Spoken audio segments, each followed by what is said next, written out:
well. So without much further delay, it's my pleasure to introduce you to Professor Nadje Al-Ali, who is the Professor of Gender Studies at the Center for Gender Studies at SOAS. She has published widely on women and gender in the Middle East, as well as transnational migration and diaspora mobilization.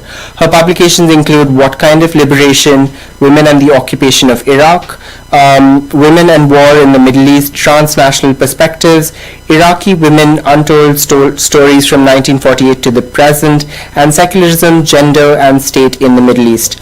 Her most recent book with Deborah Al-Najjar, entitled We Are Iraqis, Aesthetics and Politics of a Time of War, won the prize for non-fiction, won the 2014 Arab American Book Prize for non-fiction, and currently she's working on a research project about the Turkish-Kurdish conflict.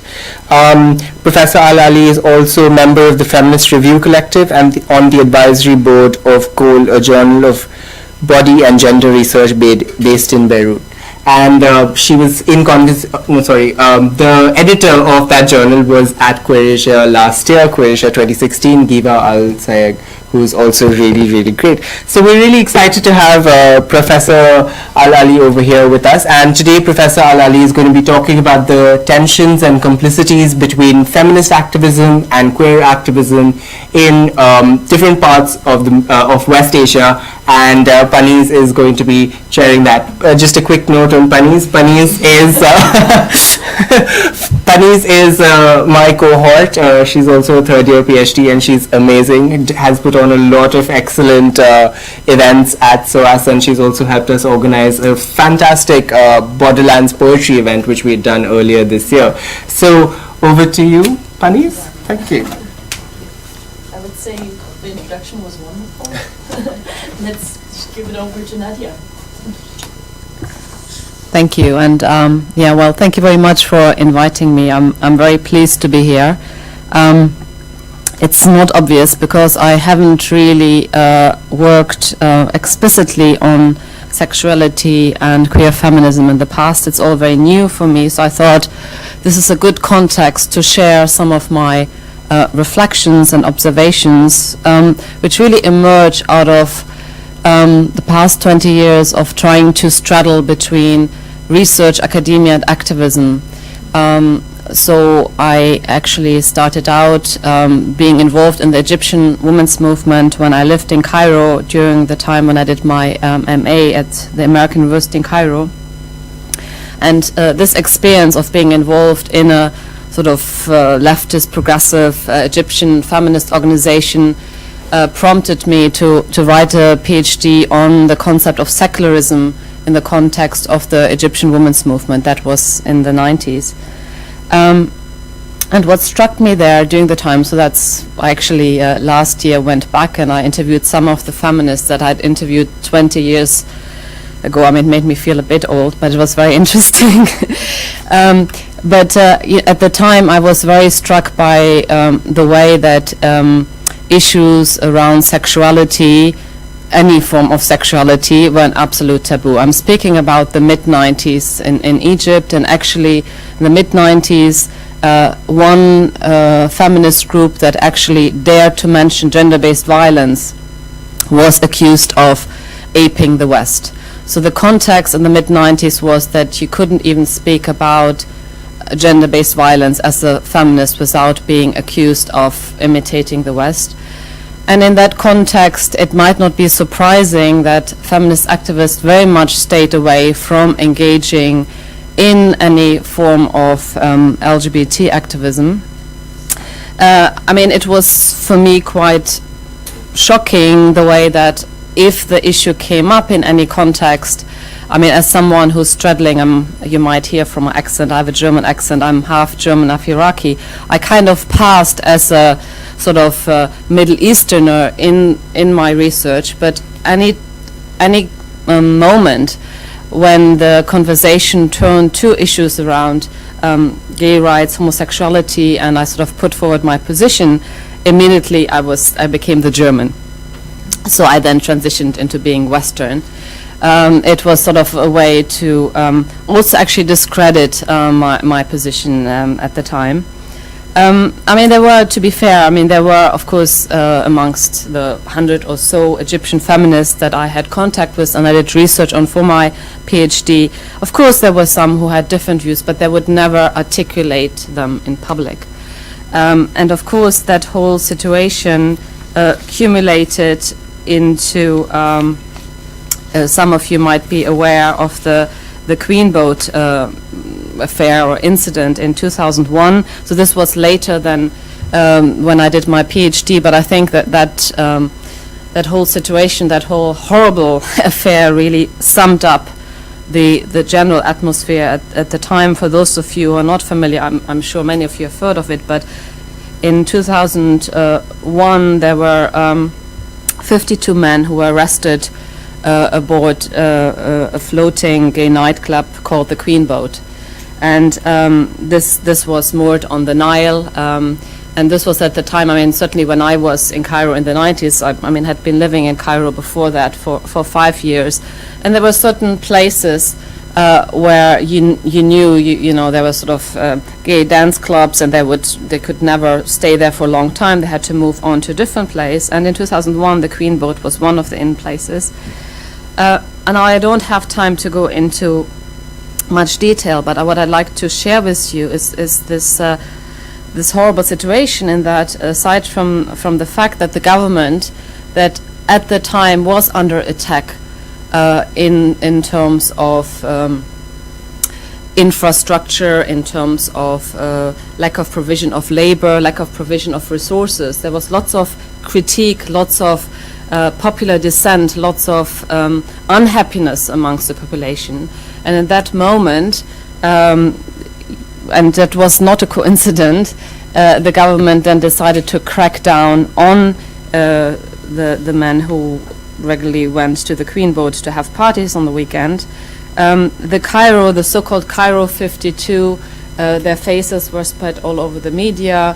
I mean, they were arrested, they were tortured, they were sentenced up to 5 years in prison. Now, this is all horrible, but what was really shocking for many of us, that the human rights community, I mean, human rights organizations, except for one or two, did not speak out. Okay, they were silent. So were the feminists in Egypt. I mean, no one wanted to touch it, and several people actually went on record as saying that, as it is, we are already under the scrutiny of the state. We are already being accused of imitating the West, and if we would, if we take position in this case, that would be the end of human rights activism in Egypt, or feminist activism. Again, I mean, there were a few exceptions. I mean, there were a couple of organizations who did actually speak out, human rights organizations. There were a couple of feminists. There were the exceptions, and then they were under attack as well, and they were discredited. So that's one context in which I'm trying to sort of paint a picture in terms of how things have moved in the context of feminist activism.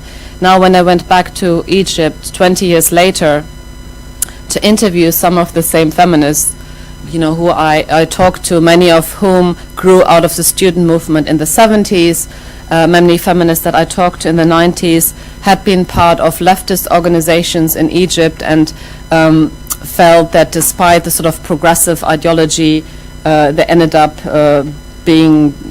making tea, because I mean that was a kind of traditional gender norms in the social movement, and so they started their own women-only spaces.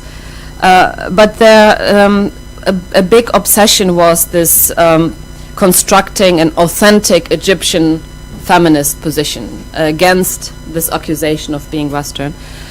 Now, I found that the last few years, even prior to the overthrow of the Mubarak regime and the revolution in Egypt, there has been a big shift. There has been a new generation of Egyptian feminists in their 20s and 30s, who first of all do not seem to carry this big chip on their shoulder in terms of constantly having to defend themselves against the West. Although the accusations are even worse, not only are the accusations worse, I mean, the consequences are also very, very harsh in terms of imprisonment and in terms of government's crackdown on organizations.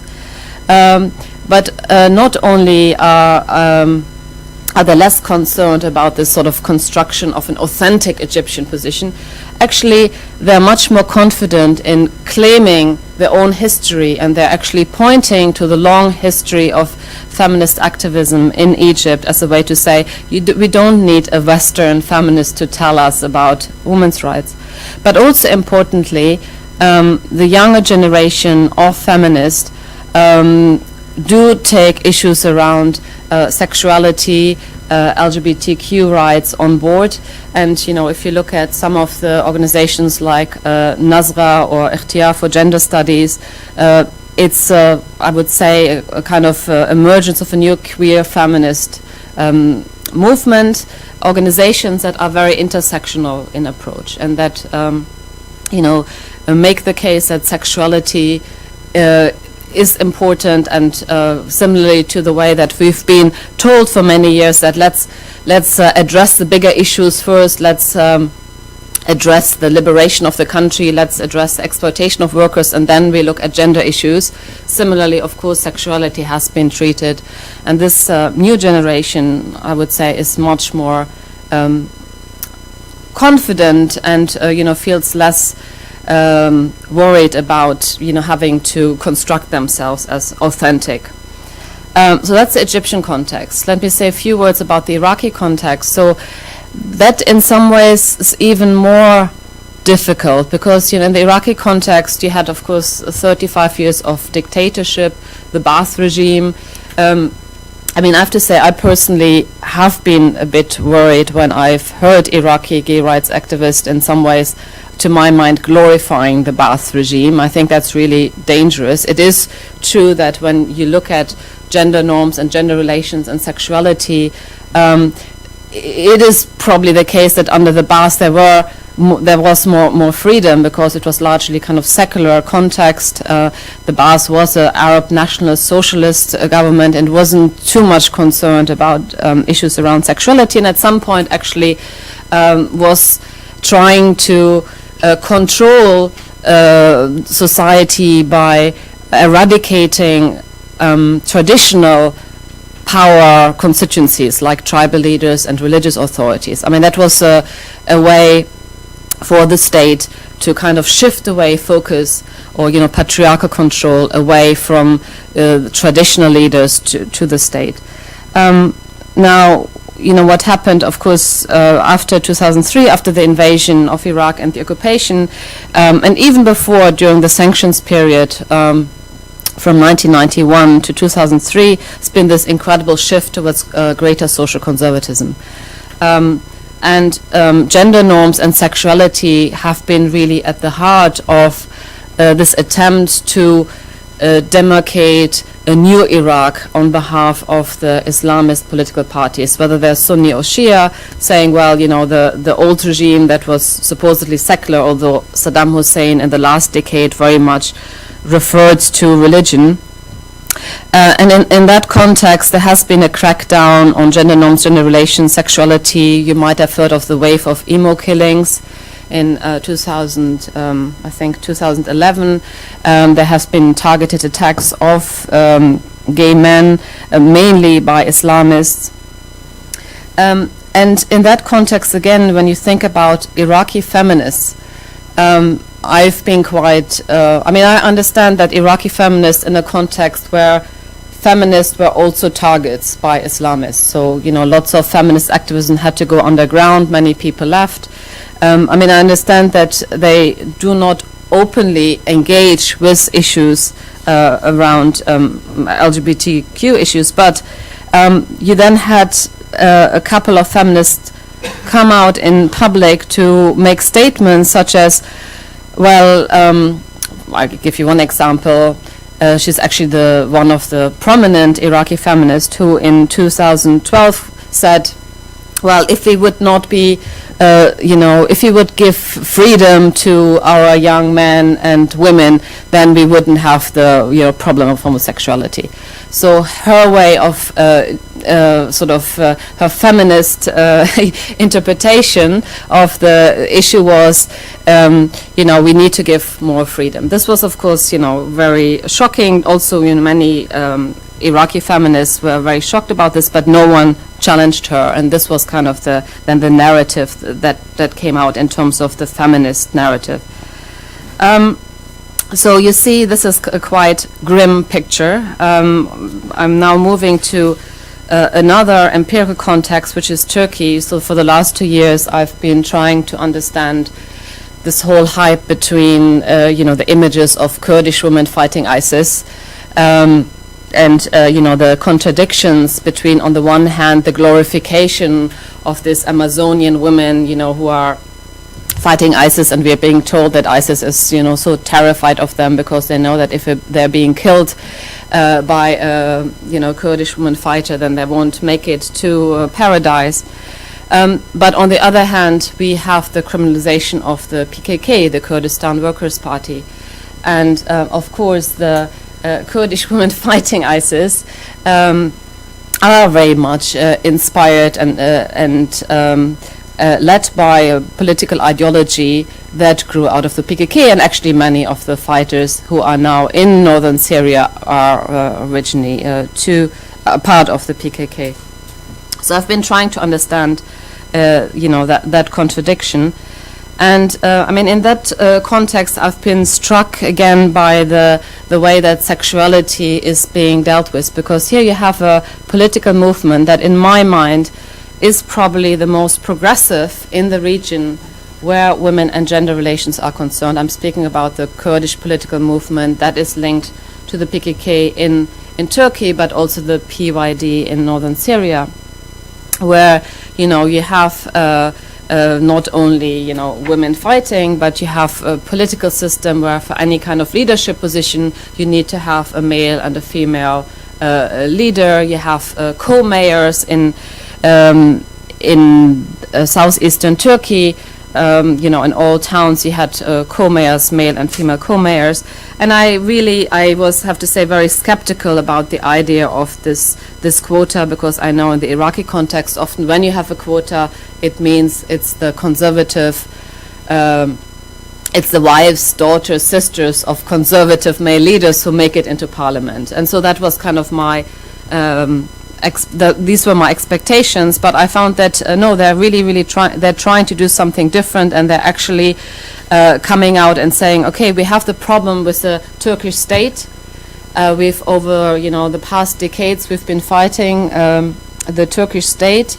This Turkish state is cracking down on us, but we as Kurdish women are also fighting against Kurdish men and patriarchy, and our struggle has to be fought on both levels. So that, for me, is quite revolutionary. And many Kurdish women told me, actually, we don't want an independent state, because a state is a problem. A state is, in some ways, the epitome of patriarchy. But I have to say that where I have concerns is that in order to achieve an egalitarian society, you have to become a sexless human being. You're not just a sexless militant, but you're also the sexless activist, any kind of sex. And so I find it quite dubious, or I say, let's put it this way, I can't imagine that an egalitarian society can emerge if sexuality is totally bracketed off. Not only do we have a situation where people then are punished for overstepping these strict norms, but we also have the emergence of two separate entities, the kind of utopian society that is in the context of the armed political movement, and maybe also in the context of political organizations. And then you have community out there where reproduction still takes place, where people have sexual relations, have desire, and where norms around women's honor and norms around heterosexuality prevail and are not being challenged. So I think there is an issue long term. I feel that as much as I'm as much as I feel inspired by the political movement, I think it is a big issue that sexuality is not being addressed. So the remainder of the talk, I just want to speak about some more recent situations in which I found tensions between queer feminist, sort of new queer feminist spaces and activism and LGBT activism. So one was, I was invited to participate at a training. It was a regional LGBTQ training organized in Beirut last year.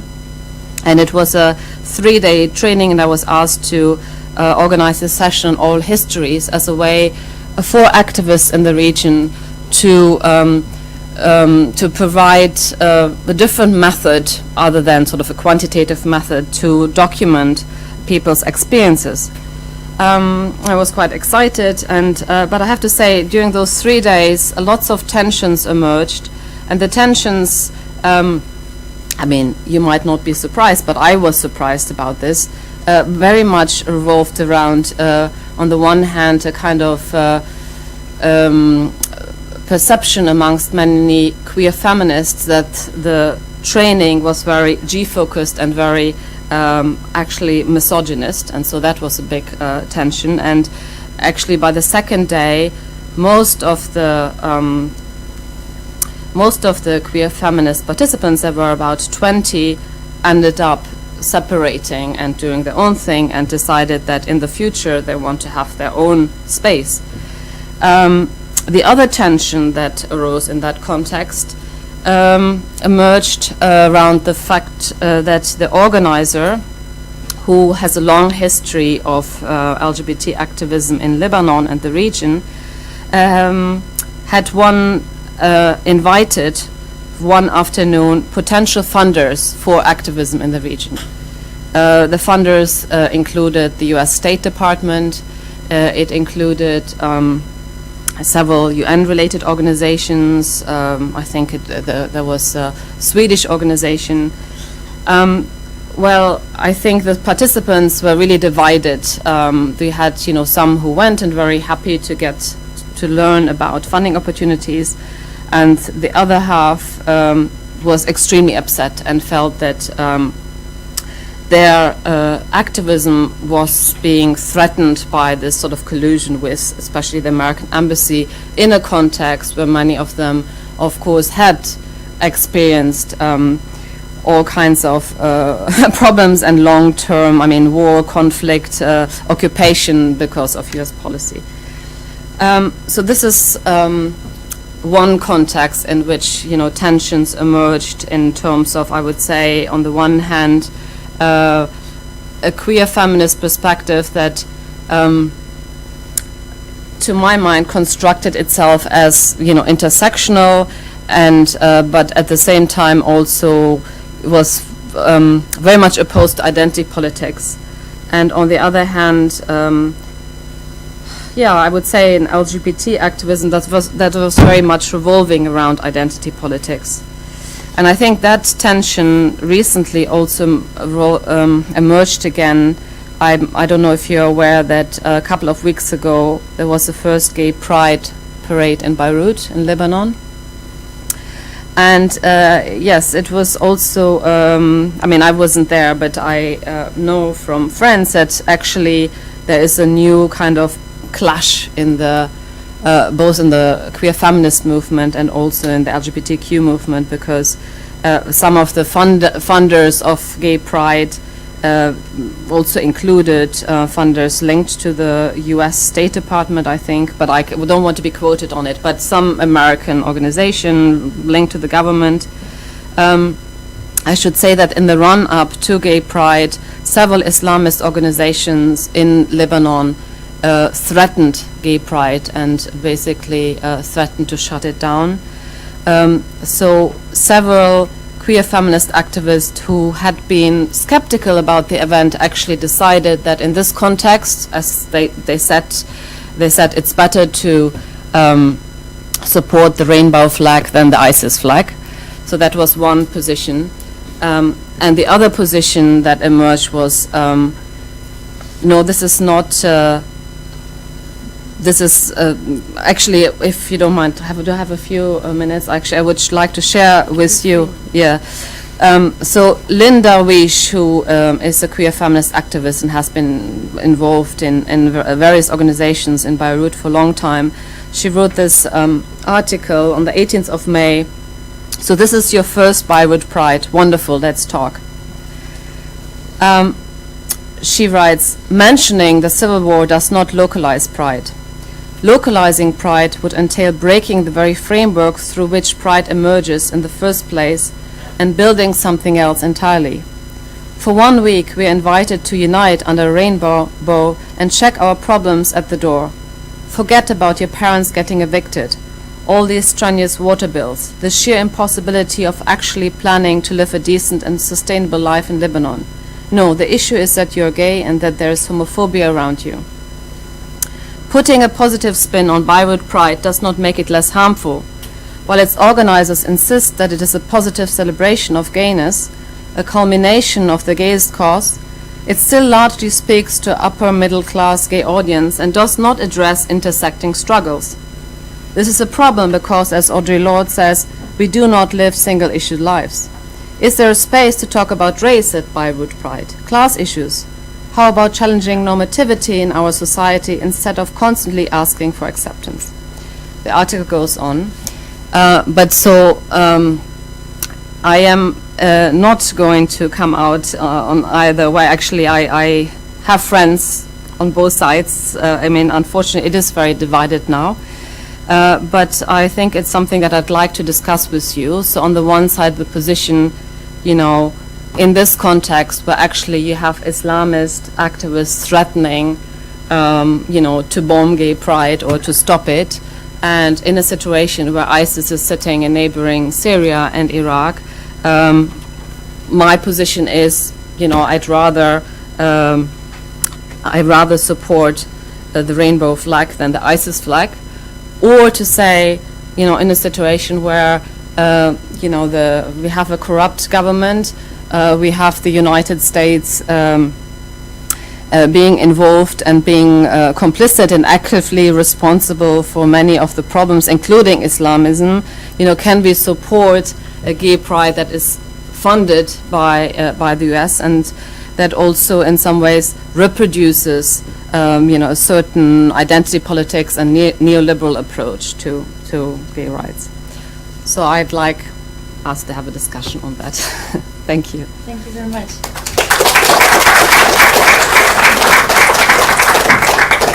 Thank you very much, Nadje, for this talk. I think a lot of, can you hear me? So, right. A lot of issues have been raised, and it's really not an easy and unproblematic tension that we are engaging here with on a Saturday afternoon. So, if you allow me, I would have like one question and then open the floor. We have like 20 minutes. And I think it's important to give space not just to questions but also comments, as long as the comments are kind of limited so that everyone has kind of space to speak. So just starting off, because here I'm sitting in a privileged position, I talk first and then it's you. Sorry.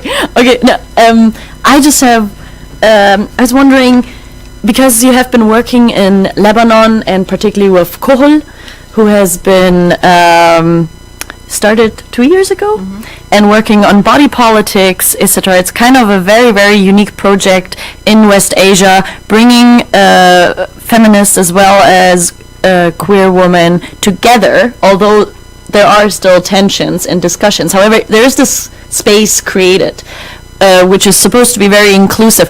Can you think of other examples for more like the activist in us, where we can look at, not just for hope, but also actually strategically, how can we, how are people in the region trying through grassroots activism, bring together the feminist question and the queer question and tackle exactly these very tensions that you just described?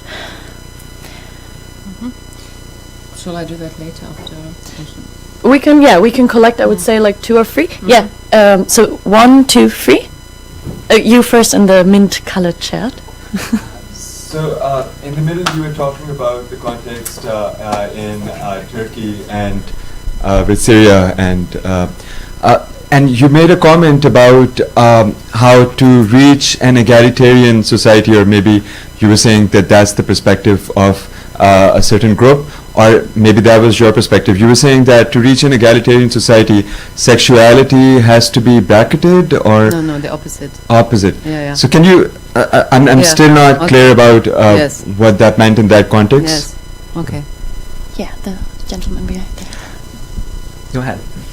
Hi Nadja, thank you so much for that. And I just want to say the first thing is that I can see this completely same debates and contestations in South Asia as is happening in West Asia.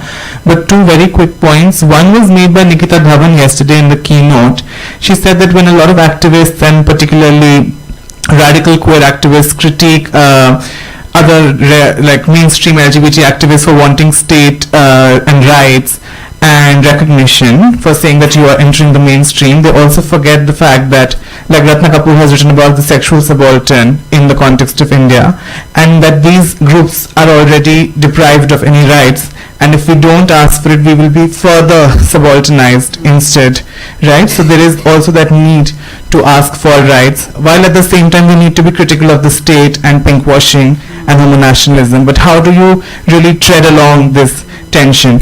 The second is around funding again. Like, I am also very deeply divided in my activism, because now, as you all know, HIV funding has declined totally all over the world, and that's where most of the money came for LGBT activism.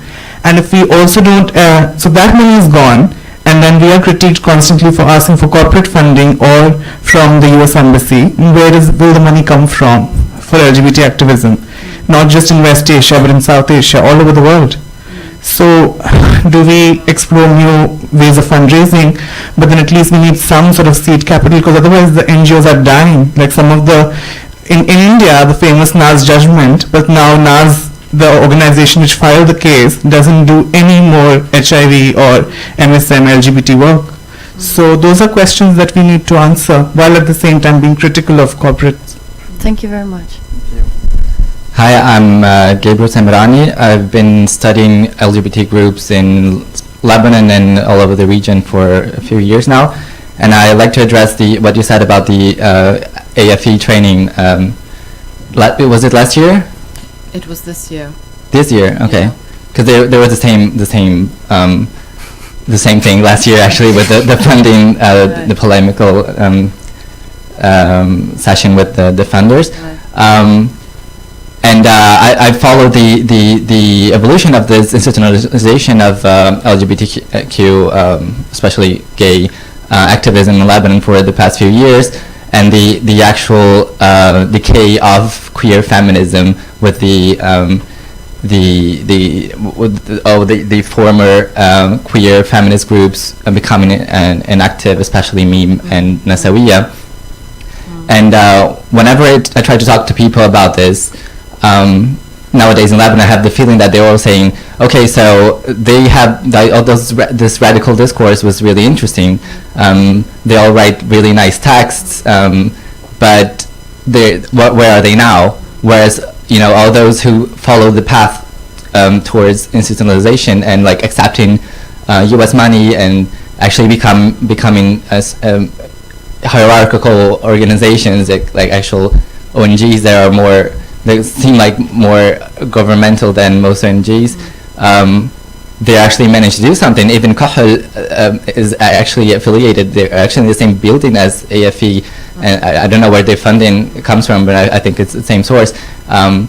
So they're all going to say, so they're actually doing something. They opened a sexual center, Marsa, even Hilm, which was actually a grassroots at first, now became a very institutionalized too. So that's the I never know what to say to them. Yeah, they're actually doing something, but what's their discourse? Where it's going to take us? And the second part of my question is, what do you think of the possibilities of interaction between Arab and Middle Eastern activism, LGBTQ activism, and the rest of Asia? I know there are some initiatives such as CSBR. It's like for Muslim countries in general that goes all over the Middle East, India, Malaysia, and yeah, I'd like to know if you think it's possible that a certain regional integration could be encouraged. Thank you. Would you like to respond to these first? I think that was quite a bit, right? Yeah, okay. So, starting with Panis, your question about other contexts in which you have those spaces where feminist and queer activist and queer feminist spaces emerge. Well, there is, as I mentioned in the beginning, there's I would say Nazra in Egypt, which is a relatively new group of Egyptian feminists, men and women, mainly women. And then there is also Ikhtiyar for gender studies. They're also sort of straddling academia and activism. There's but Aswad in Palestine has a long history of working on mainly, actually, if I'm not mistaken, lesbian women's rights with a very strong anti-Zionist focus. So there are, spaces. In Turkey, you have actually a number of amazing organizations. I mean, I have to say, Turkey is one of the places where it's, for me, really heartbreaking to see what's happening in terms of the horrible Erdogan and the authoritarianism, because, I mean, not because, but you have some really amazing activists, not just in the Kurdish movement, the Turkish feminist movement, LGBTQ activists. So there are some really exciting spaces in Turkey. Okay, so the point that I was trying to make. So the Kurdish political movement claims that the struggle against patriarchy and the struggle for an egalitarian society is at the heart of their political struggle, that it's not a side issue anymore. You know how most political movements, they say, okay, first we address the big issues like colonialism, like imperialism, like class exploitation, and then we address gender issues. They're actually saying, no, this is at the heart of our political struggle, okay? And they're actually doing some practical things to address it. I mean, in terms of like the leadership positions, but it's not only, I would say, it's not only a number game that you have a woman for every male leadership. They are trying to actually challenge some of the underlying way of doing politics, and I think they're really.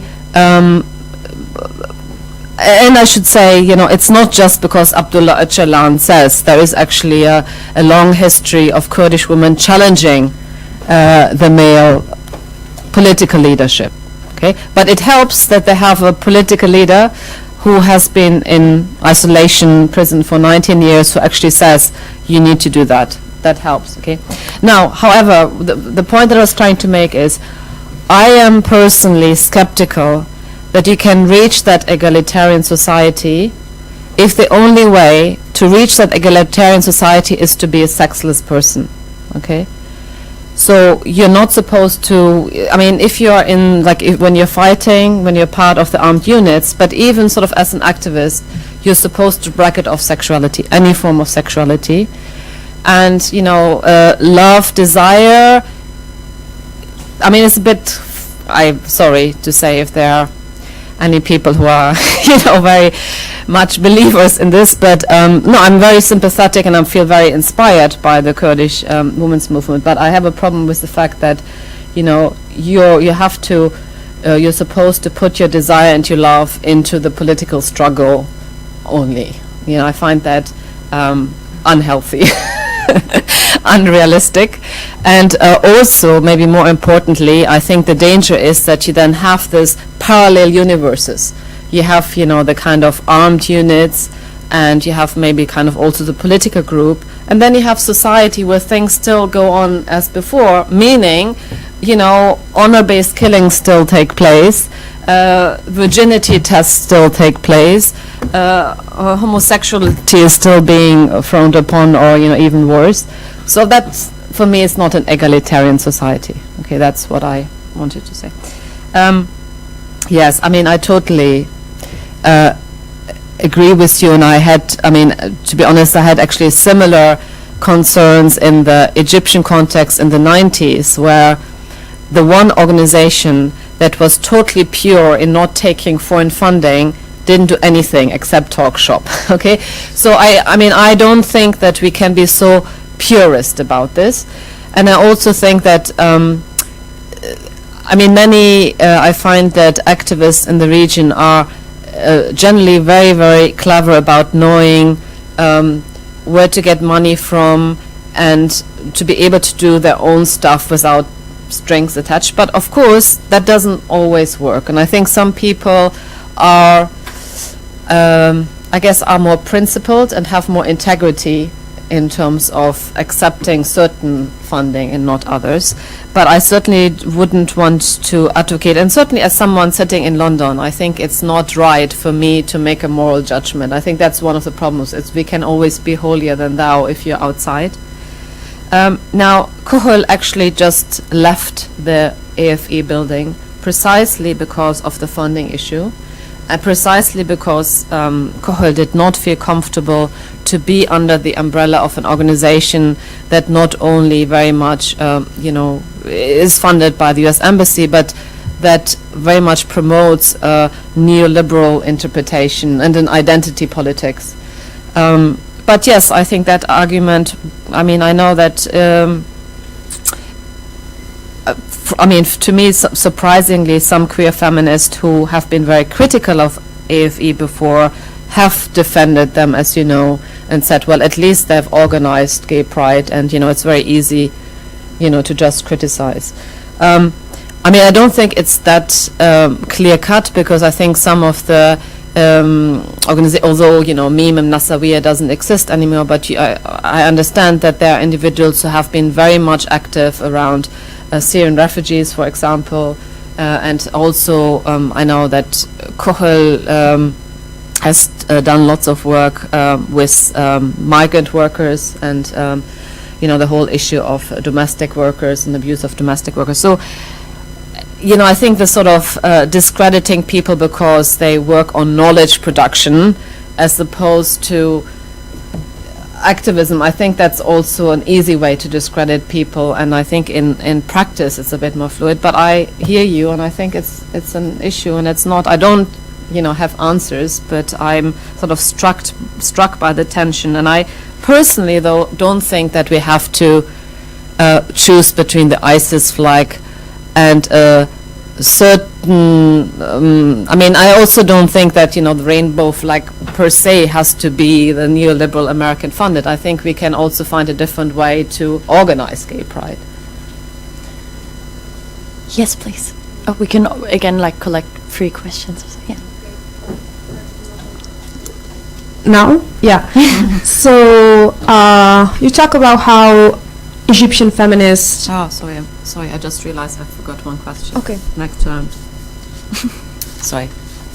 Oh, okay. Go ahead. Yeah. So where kind of negotiation, the kind of identity vis-a-vis the West, like we have to find our own discourse because otherwise we are regarded as Western. So when I was thinking about the Kurdish movement, I've been in certain Spanish and Catalan activist spaces in which there is this belief that Kurdistan is the feminist, the feminist people that, and even some kind of reports were like, it's super feminist, well, there's still gender-based violence, but they are working on that. So there was this kind of diminishment of the violence that these women were suffering, and also a lot of Kurdish news channels in Catalan or Spanish were using this framework of we are super pro-female and women's rights and whatever. So how does, and in the end people really, in some places, really think that Kurdistan is fine and it's super feminist. So how does it affect the actual fight of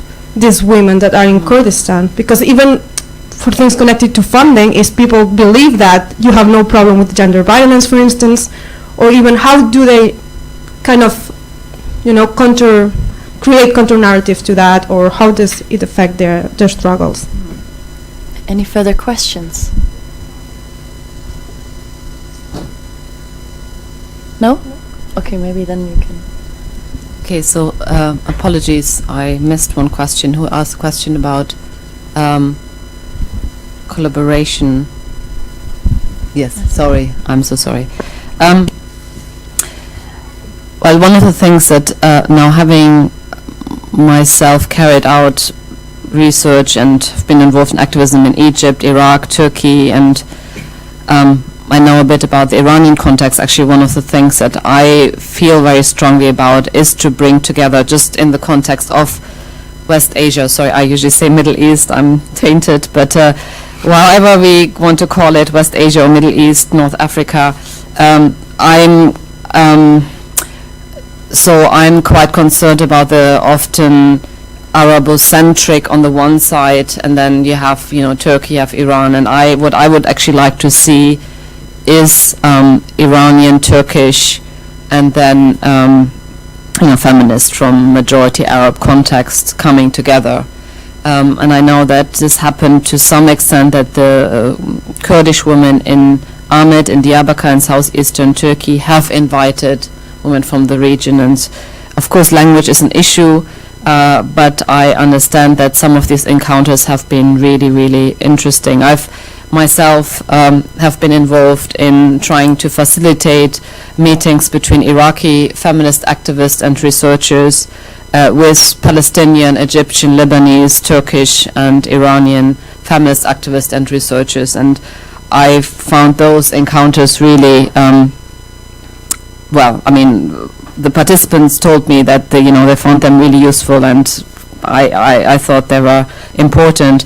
And certainly, I think that one of our problems is that exchanges and encounters, because of where the money comes from, tend to be, UK or organizing something, or the US. But I think that intra-Asian encounters, workshops, exchanges would be, very, very important. I mean, I never forget some of when I first started my PhD and I was involved in the Egyptian women's movement. It was shortly after Beijing, and many Egyptian feminist activists told me, my God, all these years I was so worried about being called Western and imitating the West. And now, when I went to Beijing, I found that there were women from Rwanda, from Pakistan, from India, actually doing very similar things, and they're not Western. It was hugely liberating. And so, aside from learning from each other experiences, I think it's also really good to sort of break through this idea that it has to come from the West. Although I also think that, to my mind, there is not a Western feminism, or there's not a Western queer activism. I mean, there are so many different ones, and in the region, in the countries that I worked, there were some feminists that are very much informed by Marxist perspectives, some are very much informed by Islamic feminism, post-colonial perspectives. So there's a whole range of different ways of being a feminist or queer activist. So in terms of finding our own identity, one of the things that I actually did find refreshing right now, in response to your question, although wasn't exactly your question, but just sort of because you started out, we have to find our own identity. What I actually find refreshing is the new generation of feminist activists in the region is that they're not so much concerned with their identity as Egyptian or as Iraqi or as Turkish, but that they are much more concerned about the specific politics that they are pursuing, and that they actually kind of moved away from, and although the accusations and the threat of being accused of being Western is still very much there, and as I said in the beginning, it has consequences for people in terms of their funding being cut, in terms of being arrested, being put in prison. But it seems that there is a kind of new generation that does not feel the need so much to show that, no, we're not Western, and recognizing that actually, in the West there are also very, very different ways of being a feminist activist. Now, when you speak about Kurdistan, I mean, the issue is that Kurdistan is, of course, it's a vision, it's an imagination, and there are very different conditions in different parts of Kurdistan. Now, there is no Kurdistan that is fine, because all the political, economic context in the region are not fine. You have war and conflict. I mean, I guess the northern Kurdistan, which is southeastern Turkey, until maybe 2 years ago, was a region where I would probably say it was most egalitarian in terms of the political movement, but of course you still had huge issues when it comes to society, in terms of gender-based violence, honor-based killings, access to resources, and so on. For me, coming from the Iraqi context, and I had studied the Kurdish women's movement in southern Kurdistan, so that's northern Iraq, it couldn't be any different. I mean, the southern Kurdish women's movement has emerged in the context now of an increasingly neoliberal, authoritarian state. I mean, that's the Kurdish regional government in Iraq, that has a very different political ideology than the one linked to the PKK in Turkey or the PYD in Syria. So there's lots of, I guess, glorification happening, and I think there's lots of superficial dealing. I mean, I haven't seen the Catalan, press or media and the discourse, but I assume it's sort of similar to some of the Western media discourse around the fighters, the beautiful fighters, female fighters, and that then means egalitarian society, and that's of course problematic. Thank you very much, Nadje, John, for this, also elaborating on these points, and for your very important questions. I think there are a lot of more, we need more space and time to even talk more about how to tackle these tensions, how we can invest into more activism and knowledge production that kind of tries to look how we can maybe avoid prioritizing, but develop strategies that are helpful for everyone in their own struggle, although this might be very idealist. So questions about national conflict, racism, language within West Asia itself continue. And also another thing, the gay international versus the genuine practices of same-sex relationships. We haven't touched upon this, but I think these are important issues that we can also discuss outside and continue. I would like to thank you guys for being here on a Saturday afternoon. Nice weather. Let's thank our speaker together. Thank you.